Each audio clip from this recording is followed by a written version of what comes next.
Hi everyone, my name is Hannah Foxwell and this is Luke Marsden. As Sophie said, today we're going to be talking about platform engineering and developer experience for your on-prem LLM. Literally all the buzzwords all at once. But first I want to talk about why we're here and we're talking about this topic, and it's because 98% of CEOs are investing in generative AI. And they're investing for good reason. They've been promised enormous productivity benefits. They've been promised these new capabilities. Depending on which survey you read, they've been like, you can expect anywhere between 20%, and I think the highest I saw was 66% productivity benefit from the adoption of generative AI tools. So regardless of what company you work in or what industry you're in, there is this top-down pressure to get generative AI into the hands of your colleagues and to do it quickly. But this also presents some challenges. Give me a little wave if you work in security or you're close to security in your job. Yes. So, I mean, we make an assumption, and I think it's a valid one, that if you are sharing your data with an LLM provider, then they could potentially want to harvest that data to train their next generation of models. This is a valid concern, and this is the type of concern that your CISO is like being kept up at night by. Not only that, but the AI sprawl in your organization is really, really difficult for your security team to track. So all of the SaaS software that you consume have now got super snazzy AI features baked into them. So you may not have procured an AI tool originally, you may have bought something else, but now you have a new AI tool in your midst. Obviously, your team are wanting to use tools that are chat-based, like ChatGPT or Claude, to make them better and make them faster. And if you don't put those tools in their hands, they will find another way. They will just pick up the tool that they want to use, and they will start using it in their day job. We've seen this so many times. There's new potential for efficiency across your organization, using large language models to facilitate workflow automation, having AI agents take on some of the burden of the menial tasks of your team. And in software development, I don't think I need to tell any of you that the adoption of generative AI tools as coding assistants is table stakes now. Like, your developers expect these capabilities, they want to be using them. And of course, you're building novel user experience into your own products and your own platforms. And so I sort of see this as the new shadow IT. Like, everybody wants these tools and they want them in every corner of your organization, and it's really difficult to keep track of who's using what. But it is really important. Because, as I said, you do not necessarily want your private and confidential data to be part of the next training set for one of these large model providers. And actually, in some countries, it's against the law. There is regulation in place around data sovereignty, where that data can be at rest, where that data can be transferred to. In regulated industries, there's a whole load of things that you have to abide by. And also, regardless of your business, there is going to be intellectual property that you don't want your competitors getting their hands on. And so even though you think maybe financial services and government and healthcare, where the privacy is kind of obvious, there's a real need for controlling where this data goes and where this data flows in all organizations. It may not just be a concern for you, it may be a concern for your customer as well. Like, who are your customers? Are they in any of these categories? And are they going to be concerned about you sharing their data with one of these large language providers? And so that's really why we're here today and why we're talking about self-hosting large language models, because then you can keep it all within your infrastructure, you can keep all of your data private.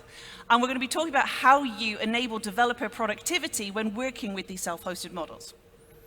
But to take a step back, who am I? I'm Hannah Foxwell. I've been working in DevOps and platform space for about 14 years. I calculated from my LinkedIn profile earlier. So I think there are some lessons that we can learn through this AI transformation that we're all a part of right now from the evolution of DevOps and platform engineering that we've all witnessed over the last decade or more.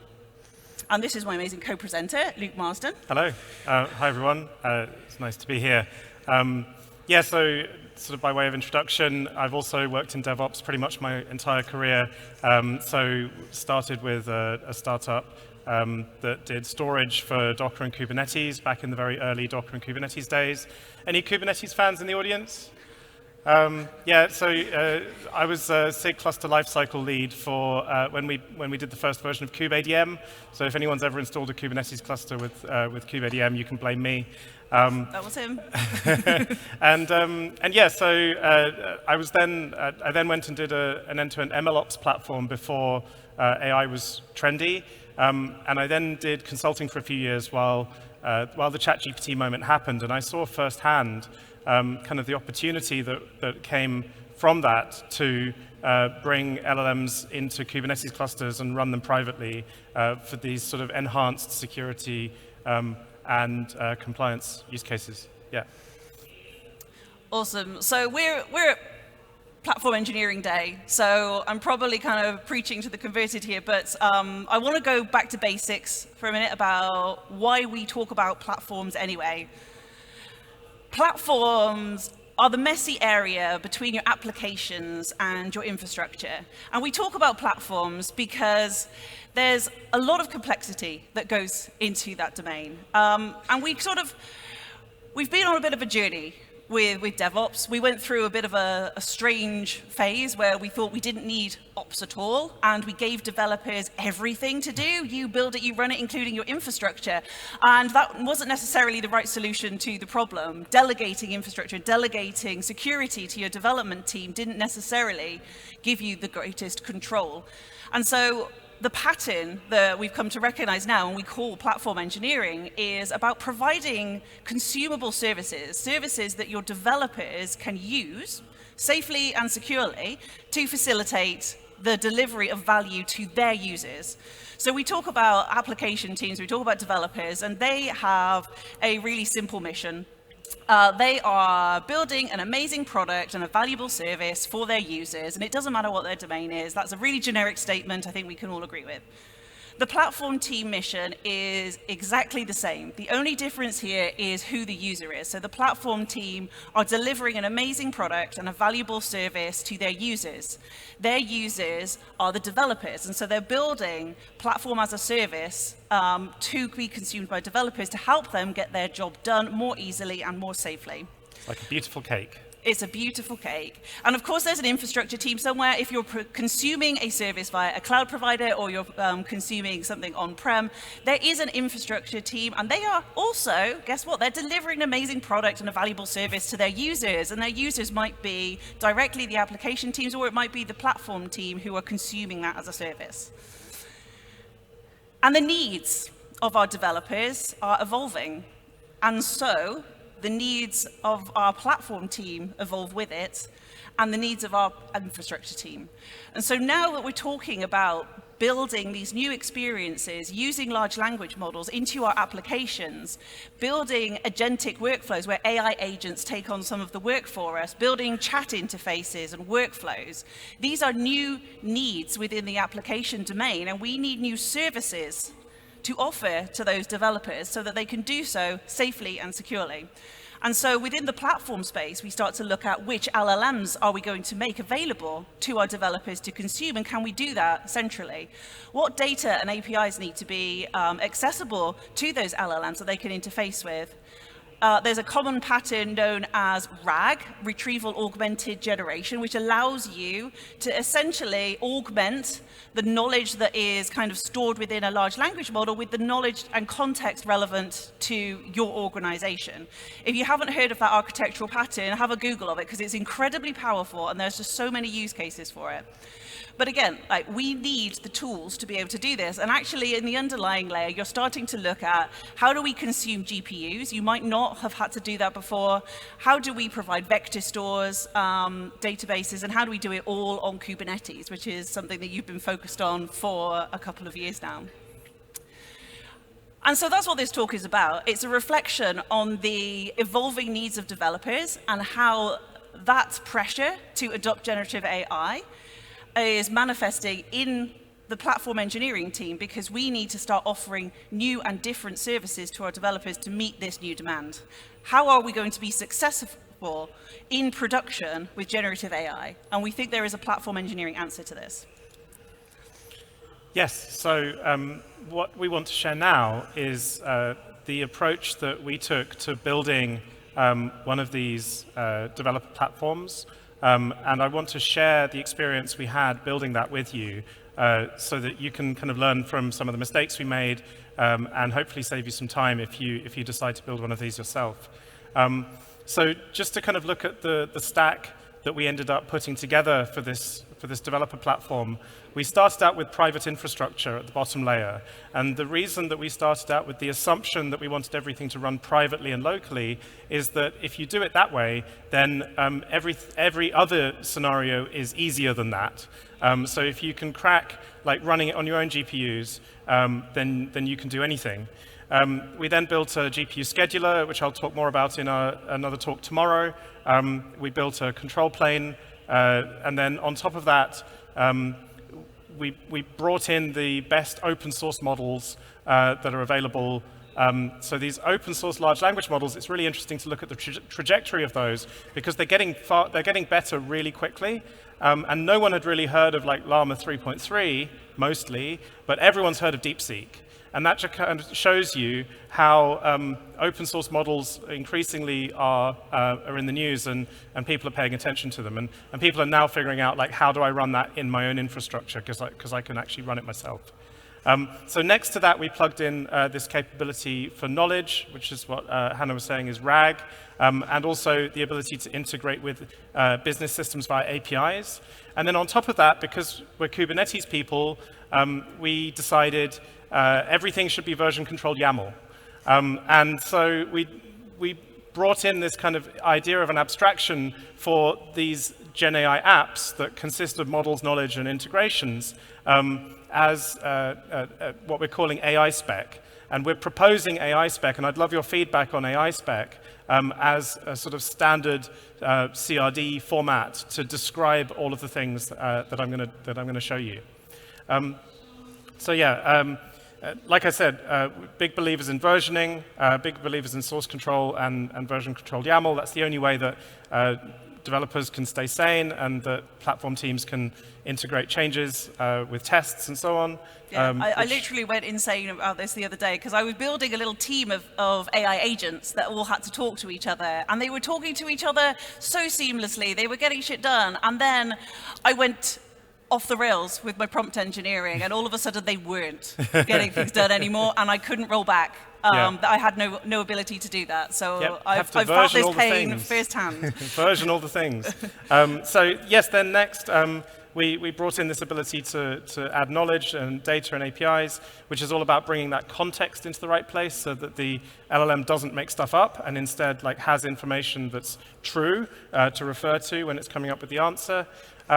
And then the whole idea of making this into sort of a platform-style thing is to integrate all of these pieces with your existing CI/CD pipeline to create tests, a testing tool that will exit code 0 or 1 based on whether the evals passed for the system you're building.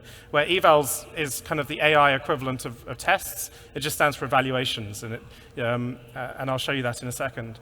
And yeah, the reason for doing this stuff is to ensure quality and reliability so that you don't change a prompt and accidentally regress some behavior that you had earlier. So I'm going to very quickly share a demo. Let me just pull this back here. So yeah, this is the AI spec project that we're working on, and the idea is to be able to give you this kind of version-controlled YAML. I'll start by showing you an exchange rates application that we built. So this just makes API calls to an exchange rates API. So you can ask, what is the US dollar to sterling exchange rate? It will go and make API calls to an API and return accurate information, which of course is important because the model couldn't possibly have been trained with today's exchange rates. So if you look in here how this works, that's an OpenAPI Swagger spec that the LLM is able to interpret and make correct API calls based on the Swagger spec. But the really interesting thing here from a platform perspective is that this application that you pointed and clicked to make in the browser is also a valid CRD. So you can version control this and manage it and change manage it in the same way. And so we whack that in a Git repo, and we can run Helix apply and Helix test. You can also integrate it with GitHub Actions or whatever CI/CD system you're using. For example, in this test, we want to check that if we delete a single dot from this prompt, that the tests still pass. And indeed they do. So very trivial example. But then you can also run those tests locally. So if you look at helix test-f on the exchange rates YAML file, then that's going to run those tests in a sort of ephemeral namespace. And then it's going to return the results. So you can go and look at the test report, and you can see here that the LLM, which in this case is being used as a judge, is able to say, yes, that passed this test because I got the kind of expected output. Even if the output varies slightly from one answer to another, you can define what your acceptance criteria are for those tests just in natural language. So I then couldn't help myself from showing you something that we just got working this morning. So this is a vision RAG pipeline. What I'll do is I'll start by showing you a regular RAG pipeline that just uses text. So what we have, and then I'll show you the vision RAG pipeline. I'll show you how it's better. So what we have here is we've got a PDF. This is for a customer in financial services. This PDF is about stock sentiment and how they relate to each other. And what you can see here is that this PDF is full of text, but it's also full of like screenshots of tables and diagrams. And these are things that the LLM, when it's just given the text from the PDF, does a really bad job of answering. So here, for example, we've got this table, and this table is just like a picture in the PDF. It was probably a Word document that had a picture copied into it. And you can see, if you ask the system to answer a specific question by pulling out one of the fields from that table, it doesn't know the answer because it can't see the image. So it says the exact 10-day sentiment for the energy sector isn't provided. But now if we go to our fancy vision RAG pipeline, what this does is it takes the PDF, it turns each, it's got vision enabled here, you can see. It takes each page of the PDF and turns it into an image. And then when you query over that, it just goes ahead and gives you what is hopefully the right answer. Let's go and check. So if we look at the table for the energy sector, it's 0.35. So yes, it got the right answer. So what we can see here is, yeah, by plugging in open source tools, so we used Haystack here, we used an approach called Colpally for doing the vision RAG, we were able to get much more accurate answers out of the system. Yeah, and that's it. Awesome. So that was great, and you can imagine that a pipeline like that would deliver value for your business like immediately. It's like, okay, well, I can ingest the documentation that we have, and I can go and find very specific information, like reducing that time for discoverability. But actually, in like the journey, I suppose, of building Helix, it started off as like, what's a way that we can get these experiences within our own boundaries? Yeah. But it's become much more about that user experience and that developer experience, and there's some unexpected benefits that have come out of that. And one of them is about those sort of standardized, composable kind of architectures. These are evolving things, and the AI landscape is changing all the time. But we talked about RAG, and so I wanted to give you some like concrete examples. So this is Team One. Team One wants to put a chat interface to help them find things in their Confluence, like their internal wiki, really quickly. They've implemented a prototype using OpenAI, LaMDA, and Milvus. Another team are working in customer support, and they want to be able to have a chat interface in front of their customer FAQs so their support agents can very quickly find the answers. And they've also implemented a RAG pipeline, but they've done it slightly differently. They've done it with Claude, Haystack, and PG Vector.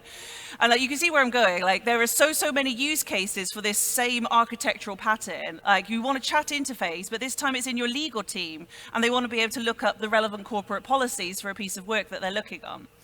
And so this is something and a pattern that we're seeing increasingly raising concerns, especially in large enterprises when people are innovating in pockets. Everybody is solving the same problem over and over again with slightly different technologies. And of course, your CISO isn't very happy about that either, because how do you secure all of these different implementations? Isn't it easier to do this centrally? Isn't it easier to launch a GenAI developer platform and give these capabilities to your team? And so one of the unexpected benefits of actually building this stuff centrally is that you can prevent some of that AI sprawl that is probably already happening in your organization. We need that internal GenAI developer platform, and the evolving needs of our business and the evolving needs of our developers need to be reflected in the services that we offer as self-service components of our development platforms.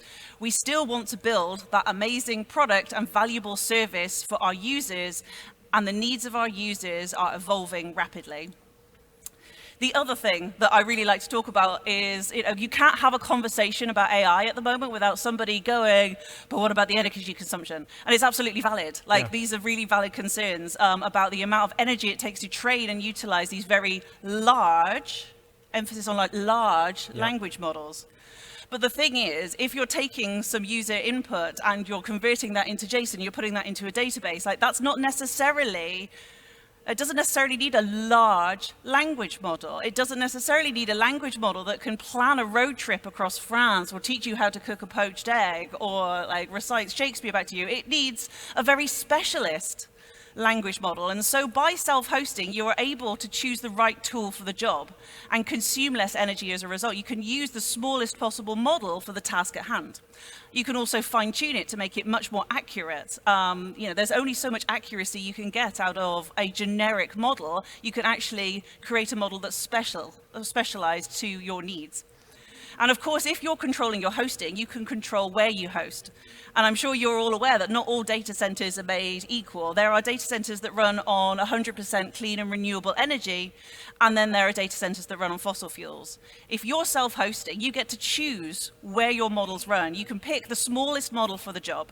And so actually, building these internal developer platforms, it gives you much more control over that environmental aspect and that carbon footprint, because if you throw a large language model at every problem, you are going to be consuming so much more energy than you really need to do to solve that one problem.